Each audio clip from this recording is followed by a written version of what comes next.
ধরো এখন বলদ ভিডিও করার সময় বলদ হয়ে যায়। বলদ গাছগুলো দেখছে কোন গাছটা কেমন, কিভাবে পরিচর্যা করতে হবে। হ্যাঁ তাই মালি হবা, তুমি মালি হবা বাবা। ওরা জল দিতে লাগবে না গাছে, মুখে যা হিসু করে দেবে, সাথে মুখের যে জল বেরোচ্ছে লালা সব গাছে করে দিয়ে দেবে।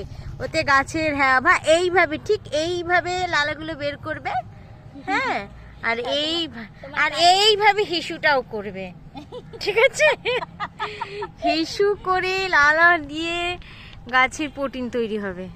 এবার প্যান্টুলুটা খুলে দিতে হবে। নতুন লুক, তোমরা ক্যামেরায় থাকো, সবাই দেখতে থাকো। কলি সাজাবে, কলি ফুলকলি আমাদের। বাহ, আমাদের ফুলকলি রেডি হয়ে গেছে। এই যে আমাদের ফুলকলি। ফুলকলি রে ফুলকলি, বল না এটা কোন গলি। ফুলকলি রে ফুলকলি, বল না এটা কোন গলি। হয়ে গেছে। দেখ একটা